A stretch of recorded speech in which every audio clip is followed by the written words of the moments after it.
এখন শুনেন, শিউলি ব্যাপারে কইয়া দেখি ভাইয়ের বাড়িতে নিয়ে যাওয়ার ব্যাপারে।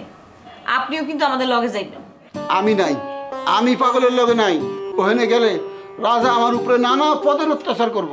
আমার মনে হয় আমি আর বড় শত্রু। আরে আপনি শত্রু হইতে যাইবেন কেন? ভাইয়া তো আমাদের সাথেও খারাপ ব্যবহার করে, তো আমরা কি তারা ছাইরা চলে গেছি? কই, তারা ত্যাগ করি নাই তো। তোমাগো লগে তার রক্তের সম্পর্ক। আমার ধারণা এর লেগে সে তোমাগো লগে কোনো খারাপ ব্যবহার করে না, কোনো খারাপ আচরণ করে না, কোনো খারাপ কথা কয় না। আমার লগে তো কোনো রক্তের সম্পর্ক নাই। এর লগে এর মুখে যা আসে আমার তাই কয়। আমার লগে যত খারাপ ব্যবহার করা দরকার সবটা করে। দেখলে লাঠি নিয়ে মারতে আসে। আমি এইসব দৃশ্য দেখতে অভ্যস্ত না, আমি এসব দৃশ্য দেখতে চাই না। আমি ডরাই ভাই, আমি যাবো না গ্রামে। শুনেন, এতই যখন ভয় পান তাহলে ভাইয়ের সামনে যায়েন না। আর যদি যাইতেই হয় আমরাও আপনার সাথে যাব। চলেন বাড়ি যাই, অনেকদিন যাওয়া হয় না, বাড়ি গেলে ভালো লাগবে।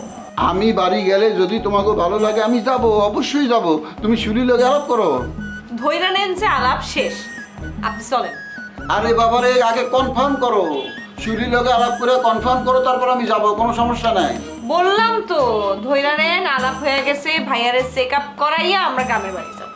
ঠিক আছে, আপনি শুধু রেডি থাকেন। আমি রেডি, একদম রেডি, স্ট্যান্ড বাই। এইবার হবে পিকনিক। আর পিকনিক? পাগল রে নিয়ে পিকনিক হয়?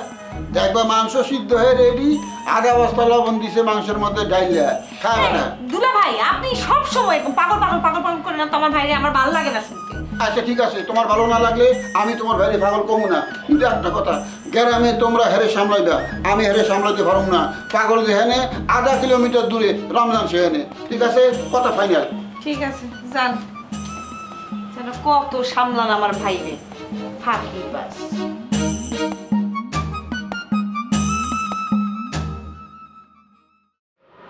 জি বলেন। আমি মাহিন। চিনতে পেরেছি, বলেন কেমন আছেন? ভালো নেই, ভীষণ অস্বস্তিতে আছি। অস্বস্তি কেন? পারিবারিক কোনো ঝামেলা হয়েছে? না, পারিবারিক কোনো ঝামেলা হয়নি। আমি তোমার ব্যক্তিগত ঝামেলায় সামলাতে পারছি না। দেখেন মাহিন, জীবন থাকলে তো ঝামেলা আসবেই। ঝামেলা আসবে আবার চলেও যাবে। বলেন তো আপনার কি হয়েছে? দেখুন, আমি কিন্তু আপনাকে নিয়ে অনেক ভেবেছি। সব কিছু এত দূর এগিয়ে যাওয়ার পরেও সাফল্যটা পেলাম না। আমি না আসলে খুব কষ্ট পেয়েছি, এটা কোনোভাবেই মানতে পারছি না। আপনি আমাকে ভুল বুঝে সব কিছু কাট অফ করে দিলেন, আত্মপক্ষ সমর্থনের সুযোগটাও দিলেন না। বলেন তো আপনাকে সুযোগ দিয়ে কি লাভটাই হবে?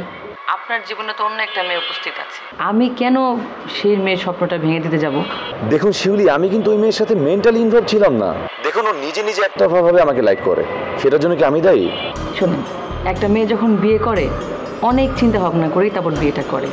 আর সে যখন জানতে পারলো তার হবু হাজবেন্ডের একটা স্পেশাল ফ্রেন্ড মানে মেয়ে বান্ধবী আছে, আর সেই মেয়ে বান্ধবী তো তাকে নিজের মুখেই বলল, সেইখানে আসলে ইনভলভ হওয়াটা কি ঠিক হবে বলেন? এর জন্য আমি নিজে থেকেই আপনার লাইফ থেকে সরে আসছি। দেখুন, আপনার কিন্তু সরে যাওয়া একদম উচিত হয়নি। আমি তাকে কোনোদিনও বিয়ে করবো না। আর তাছাড়া এখন তো আমি একা। আর অর্বা নামের ওই মেয়েটি কিন্তু এখন আমার বাসায় আসে না।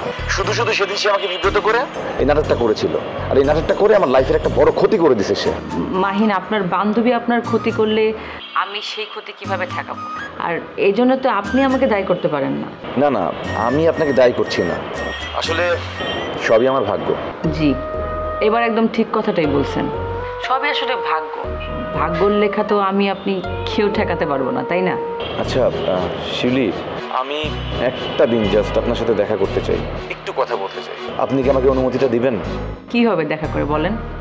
যেই কথার কোনো লাভ হবে না, কোনো ফলাফলই আসবে না, সেখানে দেখা করার তো কোনো মানে হয় না। তাছাড়া আমি ভাইজানকে নিয়ে অনেক যন্ত্রণায় আছি, মানে অনেক টেনশন ওনাকে নিয়ে। ভাইজান ঠিক মতন সুস্থ না হওয়া পর্যন্ত আমি কিছু ভাবতে চাই না, মানে আমি কারোর সাথে কোনোভাবে ইনভলভ হতে চাই না। ভাইয়া এখন আগের মতোই আছেন? জি, আগের মতনই আছেন। বলতে গেলে ভাইয়ার পাগলামিটা এখন আরও বেশি বেড়ে গেছে। তাহলে আপনি বুঝেন আমি কি পরিমাণ অস্বস্তি নিয়ে আছি। জি জি, আমি বুঝতে পারছি। তাহলে ভাইয়া ভালো না হওয়া পর্যন্ত আমি আর নিজের বিষয়ে আপনার সাথে কোনো কথা বলবো না। তবে ভাইয়ার চিকিৎসার জন্য যদি কোনো রকম হেল্প লাগে প্লিজ আমাকে জানাবেন, আমি ডাকলেই চলে আসবো। ধন্যবাদ, অবশ্যই বলবো, প্রয়োজন হলে আপনাকে আমি ডাকবো। শিউলি, আমি সারাটা জীবন আপনার বন্ধু হয়ে পাশে থাকতে চাই। বন্ধু তো থাকবে কিনা জানি না, কিন্তু সারা জীবন একটা ভালো সম্পর্ক থাকবে, এইটা আপনি নিশ্চিন্ত থাকেন। ভালো থাকবেন। আপনিও ভালো থাকবেন।